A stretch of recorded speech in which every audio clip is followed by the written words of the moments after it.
कर्मचारी मानक उचित मार्ग में परिचालित करी केंद्र और राज्य सरकार बहुविध योजन सफल कराइबारे सहायक होगा सह अणसंगठित और निर्माण श्रमिक कल्याण कार्य तुलाई आसुछंती।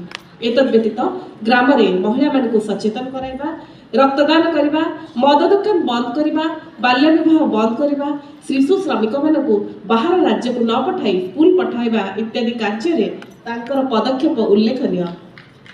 बंधुगण करताली, जोरदार करताली। परे परे मंच को आमंत्रण करी श्रीजुक्त किशोर चंद्र जेना, बयस 79 वर्ष, अपर्णा नगर, चाउलियागंज, कटक।